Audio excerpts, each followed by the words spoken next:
अब हम लोग देखेंगे थर्ड नंबर क्वेश्चन। तो थर्ड नंबर क्वेश्चन में क्या बोला गया है, तो बोला गया 6x² - 3 - 7x। ठीक है, तो इसका भी पहले क्या करेंगे, फैक्टराइजेशन मेथड से जीरोज निकालेंगे।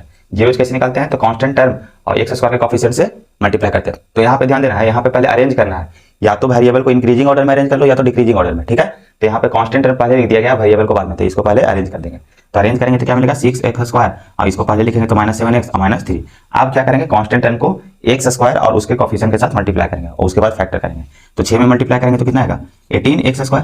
ठीक है, यानी कांस्टेंट वाला कांस्टेंट साथ मल्टीप्लाई कर दिए और x² तो था उसके साथ x² रख दिया। अब इसको इस तरह से फैक्टर करना है कि इन दोनों का एडिशन सब्ट्रैक्शन करके 7x आना चाहिए और मल्टीप्लिकेशन करके 18 आना चाहिए। तो हमें पता चल गया कि 9x में 2x से मल्टीप्लाई करेंगे तो 18x² भी आ जाएगा और 9 - 9x में से +2 को घटा देंगे तो -7x भी आ जाएगा। यानी कि यही लिखेंगे 6x² - 9x + 2x - 3। ठीक है, अब यहाँ से देखेंगे कॉमन क्या है, तो देखिए इसमें भी 3 शामिल है, 3 दूना 6, अब इसमें भी 3 3 9 3 शामिल है और x इसमें भी है, x इसमें है, यानी 3x क्या ले लेंगे, कॉमन ले लेंगे। तो 3x कॉमन ले लिए तो 3 कॉमन ले लिए तो यहाँ पे 2 बच जाएगा, ये 3 दूना 6 होता है और एगो x कॉमन ले लिए तो एगो x बच जाएगा, यानी कि यहाँ पे 2x। अब इसको मल्टीप्लाई करेंगे तो यही चीज मिलेगा। अब माइनस 3 कॉमन ले लिए तो यहाँ 3 कोई बचा हुआ है, x कॉमन ले लिए तो यहाँ कुछ नहीं बचा, तो मतलब 3 बच जाएगा।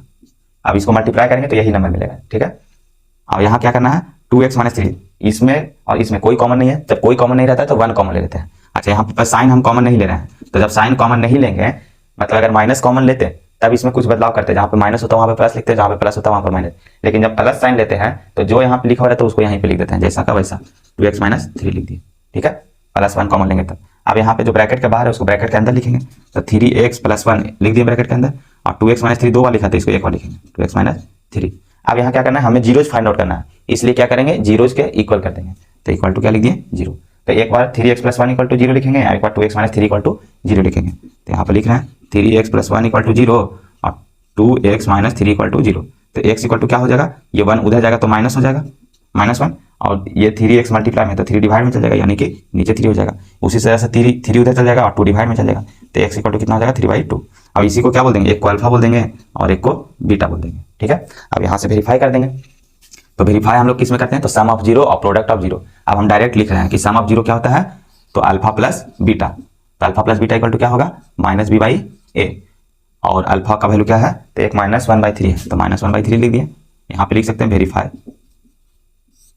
और बीटा का वैल्यू कितना है, +3/2, तो यहाँ पे 3/2 लिख दिए, इक्वल टू माइनस तो फार्मूला में ही है। अब b के जगह पे b क्या होता है, तो कोएफिशिएंट ऑफ x, तो कोएफिशिएंट ऑफ x कितना है, तो -7, तो यहाँ पे लिख देंगे -7। a क्या है, तो कोएफिशिएंट ऑफ x², तो x² का कोएफिशिएंट कितना है, 6, तो यहाँ लिख देंगे 6। ठीक है, अब एलसीएम लेंगे तो कितना आएगा, 6। अब 3 दूना 6 और -2 हो जाएगा यहाँ पे, और 2 3 6 3 3 9 हो जाएगा यहाँ पे, इक्वल टू माइनस क्या हो जाएगा, +7/6 हो जाएगा। ठीक है, अब 9 में से 2 जाएगा तो कितना आएगा, 7/6। अब इधर भी कितना आ गया, 7/6, यानी ये मेरा क्या हो गया, LHS = RHS आ गया। उसी तरह से प्रोडक्ट ऑफ रूट्स, उसी तरह से हम लोग निकालेंगे प्रोडक्ट ऑफ रूट, मतलब अल्फा × बीटा = c/a। ठीक है, तो अल्फा का वैल्यू कितना है, अच्छा अल्फा का वैल्यू x का जो वैल्यू है वही अल्फा का वैल्यू, तो -1/3, तो यहाँ पे लिखे -1/3 इंटू बीटा का वैल्यू कितना है, तो 3/2, तो यहाँ लिखेंगे 3/2 लिखेंगे। c/a, तो c क्या है, तो कांस्टेंट टर्म, तो इसका कांस्टेंट टर्म कितना है, तो -3, तो यहाँ पे लिखेंगे -3। a क्या है, तो कोएफिशिएंट ऑफ x², तो x² का कोएफिशिएंट कितना है, 6, तो यहाँ लिख देंगे 6। ठीक है, अब यहाँ पे देख रहे हैं कि -1 3 से मल्टीप्लाई होगा तो अच्छा कट जाएगा, ये 3 से 3 तो बचेगा क्या, -1/2, और यहाँ भी कटेगा 3 दूना 6, तो यहाँ भी क्या बचेगा, -1/2, यानी LHS = क्या आ गया, RHS आ गया, तो वेरीफाई हो गया। ठीक है, तो इस तरह से ये दोनों वेरीफाई हो गया। अब हम लोग देखेंगे नेक्स्ट क्वेश्चन।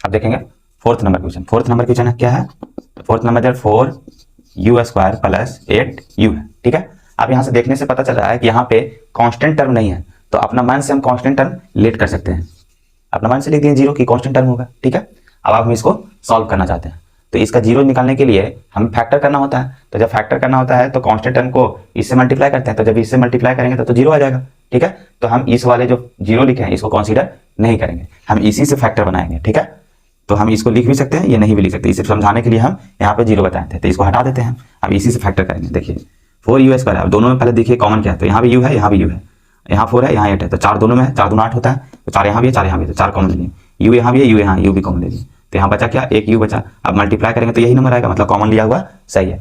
अब यहाँ पे 8 u है तो 4 कॉमन लेंगे तो यहाँ पर 2 बच जाएगा, और u तो यहाँ है तो यही हो जाएगा, यानी u प्लस 2, ये u है 4 नहीं है, याद रखिएगा ये u है, ठीक है, ये क्या है u है।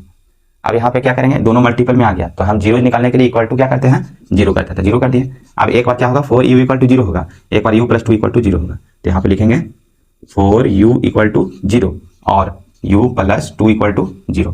तो यहाँ पे देखें u इक्वल टू क्या लिख सकते हैं, u इक्वल टू लिख सकते हैं 0/4, तो क्या आएगा, जीरो ही आएगा, क्योंकि 0 किसी नंबर को जीरो में डिवाइड करते हैं तो जीरो ही आता है। सेकंड 2 को इधर भेजेंगे तो u इक्वल टू कितना आ जाएगा, -2 आ जाएगा। अब इसी को बोल देंगे एक को अल्फा और एक को क्या बोल देंगे, बीटा बोल देंगे, ठीक है। अब आप वेरीफाई कर देंगे, वेरीफाई कैसे करते हैं, तो सम ऑफ जीरो और product of zero. Sum of zero यहाँ पर लिख सकते हैं sum of zero, sum of zero का मतलब अल्फा प्लस बीटा होता है, और ये क्या होता है, -b/a होता है, ठीक है। अच्छा कंफ्यूजन मत कीजिएगा कि अल्फा प्लस बीटा इस तरह से लिखे हैं, पिछला बार वो इस तरह से लिखे हैं, तो हम लोग ऐसे भी लिख सकते हैं। हम बार बार अलग अलग तरीका से ये इसलिए लिख रहे हैं ताकि आपको पता चले कि हम लोग इतने तरीके से इसको बता सकते हैं, दिखा सकते हैं और लिख सकते हैं, ठीक है। तो ऐसे भी लिख सकते हैं सम ऑफ जीरो का मतलब alpha plus beta equal to -b/a। -b sum of zero क्या है, अल्फा प्लस, अल्फा का वैल्यू कितना है तो जीरो, बीटा का वैल्यू कितना है -2, तो यहाँ पे लिखेंगे जीरो और -2 लिख देंगे इक्वल टू, माइनस तो साइन में ही है, b के जगह पर क्या है कोफिशिएंट ऑफ x। अच्छा यहाँ पे कोफिशिएंट ऑफ x क्या है, तो u के पहले जो लिखा हुआ है वही क्या है कोफिशिएंट ऑफ x, तो यहाँ पे 8 हो जाएगा। a क्या है तो कोफिशिएंट ऑफ x स्क्वायर, तो x स्क्वायर नहीं है यहाँ पे u स्क्वायर है, तो u स्क्वायर का कोफिशिएंट देखेंगे तो कितना है 4, तो यहाँ क्या लिख देंगे 4 लिख देंगे। अब 4 से काटेंगे तो 2 बार में, तो यहाँ क्या आ गया -2 इक्वल टू -2, यहाँ माइनस यहाँ प्लस है तो माइनस प्लस -2 हो जाएगा, तो ये आ गया LHS इक्वल टू RHS, ठीक है। अब है product of zero, product of zero का मतलब alpha into beta equal to c/a होता है, ठीक है। अब अल्फा क्या है, तो अल्फा मेरा क्या है तो जीरो है, तो यहाँ पर जीरो लिखेंगे, बीटा क्या है तो -2 है, तो यहाँ पर -2 लिखेंगे इक्वल टू c/a।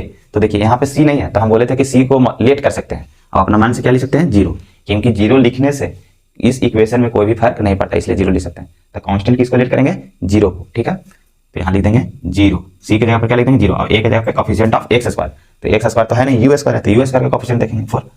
अच्छा एक चीज और हमेशा ध्यान रखिएगा कि जिसका वैल्यू नहीं दिया हुआ रहेगा, जैसे एक्स स्क्वायर का कोफिशिएंट नहीं दिया हुआ है, मतलब एक्स का कोफिशिएंट नहीं दिया हुआ है तो हम उसको जीरो लेट कर लेंगे, ठीक है। अगर सी का कांस्टेंट टर्म नहीं दिया हुआ है तो हम उस कांस्टेंट टर्म को जीरो लेट कर लेंगे, बशर्ते एक्स स्क्वायर का कोफिशिएंट जीरो कभी भी नहीं हो सकता, ये कंडीशन होता है, ठीक है। बाकी एक्स का कोफिशिएंट जीरो हो सकता है और कांस्टेंट टर्म जीरो हो सकता है, ठीक है। तो इस तरह से ये क्या हो गया वेरीफाई, किसी भी नंबर को जीरो से मल्टीप्लाई करेंगे जीरो मिलेगा, और 0/समथिंग जीरो, यानी ये भी क्या आ गया LHS इक्वल टू RHS, तो ये भी क्या हो गया वेरीफाई हो गया, ठीक है। अब हम लोग देखेंगे नेक्स्ट क्वेश्चन 5 नंबर।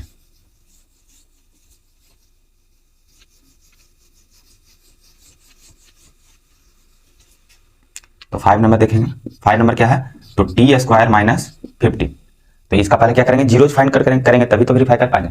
तो इस टाइप का जब भी क्वेश्चन दिया हुआ रहे तो हम लोग क्या करते हैं a² - b² के टर्म में तोड़ने की कोशिश करते हैं। कौन सा टर्म में, तो a² - b², क्योंकि a² - b² क्या होता है a - b into a plus b होता है, तो इस टर्म में हम लोग इसको कन्वर्ट करने की कोशिश करेंगे। तो देखिए t² - 15 है तो a² तो मिला हुआ है लेकिन b² नहीं मिला हुआ है, तो हम इसी को क्या करेंगे लिखेंगे t² - √15 का स्क्वायर।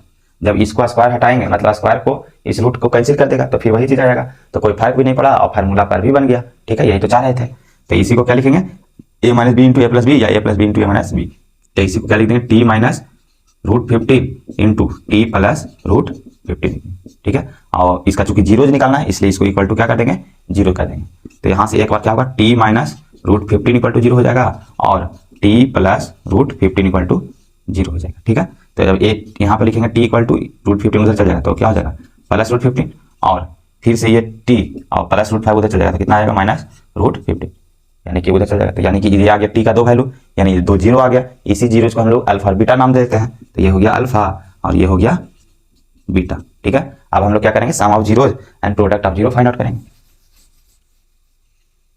देखिए तो यहां से हम लोग लिखेंगे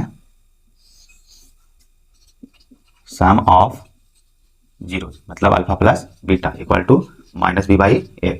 तो सम ऑफ जीरोज का मतलब अल्फा प्लस बीटा, अल्फा कितना है तो √15, बीटा कितना है तो -√15, तो यहाँ लिख देंगे -√15 इक्वल टू माइनस तो साइन में b क्या होता है, b क्या होता है तो b होता है x का कोफिशिएंट, तो यहाँ पे तो x है ही नहीं। अब हम अभी बताए थे कि अगर जिसका कोफिशिएंट नहीं दिया हुआ रहेगा क्वेश्चन में उसको हम लोग जीरो ले लेंगे, ठीक है।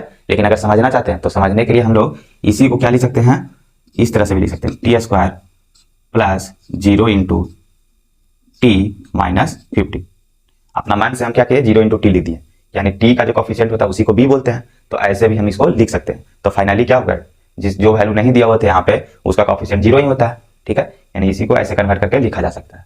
तो हम यहाँ पे b जो होगा वो कोफिशिएंट ऑफ t होगा, तो t का कोफिशिएंट क्या होगा 0 लेना पड़ेगा।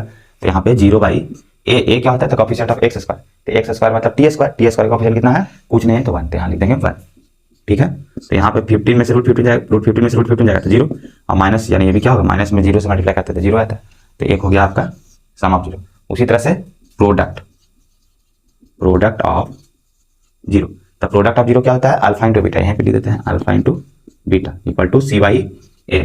तो प्रोडक्ट ऑफ 0 का मतलब √15 इंटू -√15, √15 इंटू -√15, ठीक होगा। अब c/a, तो c क्या है, तो c मेरा -15 है, कांस्टेंट टर्म होता है, तो कांस्टेंट तो है ही है, तो -15। अच्छा a क्या है, तो a होता है कोफिशिएंट ऑफ x स्क्वायर, तो यहाँ पे t स्क्वायर है, t स्क्वायर कोफिशिएंट 1 है, तो यहाँ पे क्या लिख देंगे 1 लिख देंगे, ठीक है। अब यहाँ देखिए √15 में √15 से मल्टीप्लाई करेंगे तो 15 हो जाएगा, और माइनस साइन तो रहेगा ही, इक्वल टू -15। तो इस तरह से ये भी क्या हो गया, वेरीफाई हो गया, LHS इक्वल टू RHS आ गया। तो ये हो गया क्वेश्चन नंबर 5 कंप्लीट हो गया। अब क्वेश्चन नंबर 6 देखेंगे।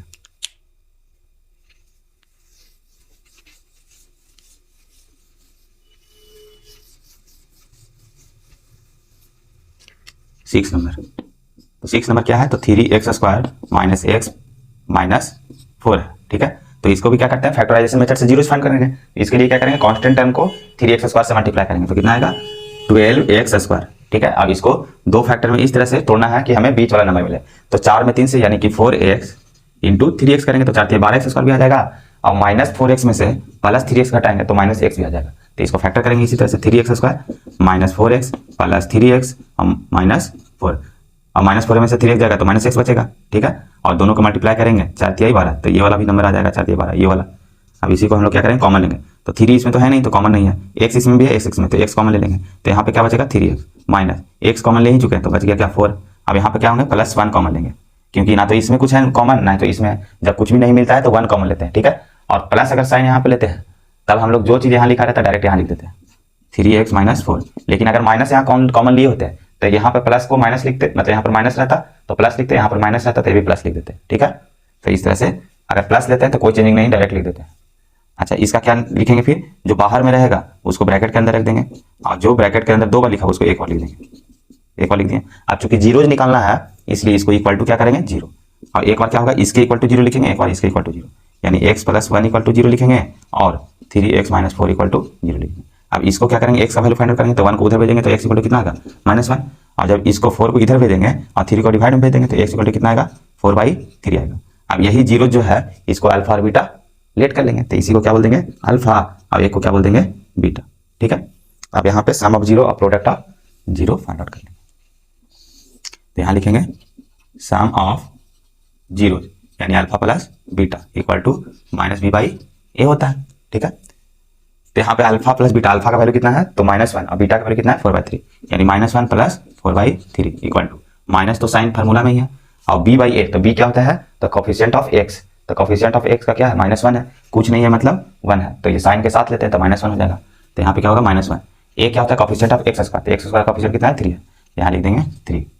अब एलसीएम अगर ले लें यहाँ पे तो एलसीएम लेंगे तो -3 हो जाएगा और +4 हो जाएगा, माइनस माइनस क्या हो जाएगा प्लस, और नीचे में तो 3 रहेगा ही। अब 4 में से 3 जाएगा तो 1/3 हो जाएगा और 1/3 हो जाएगा, तो LHS = क्या आ गया RHS आ गया, ठीक है। तो ये वेरीफाई हो गया। अब प्रोडक्ट ऑफ 0 का मतलब alpha into beta, alpha into beta equal to c/a होता है, ठीक है। तो अल्फा का वैल्यू कितना है तो -1, तो यहाँ पे लिखेंगे -1, बीटा का वैल्यू कितना है तो 4/3 है, तो यहाँ पे लिख देंगे 4/3 इक्वल टू c/a, तो c क्या है तो कांस्टेंट टर्म, तो कांस्टेंट टर्म कितना है तो -4, तो यहाँ पे लिखेंगे -4, और a क्या है तो कोफिशिएंट ऑफ x², तो x² का कोफिशिएंट कितना है 3, तो यहाँ पे 3 लिख देंगे, तो यहाँ पे आ गया दोनों तरफ क्या -4/3 इक्वल टू -4/3, तो LHS = क्या आ गया RHS आ गया, तो ये भी क्या हो गया वेरीफाई हो गया, ठीक है। तो ये हो गया आपका क्वेश्चन नंबर 1 का सारा क्वेश्चन कंप्लीट हो गया, ठीक है। अब हम लोग देखेंगे क्वेश्चन नंबर 2 देखेंगे, ठीक है।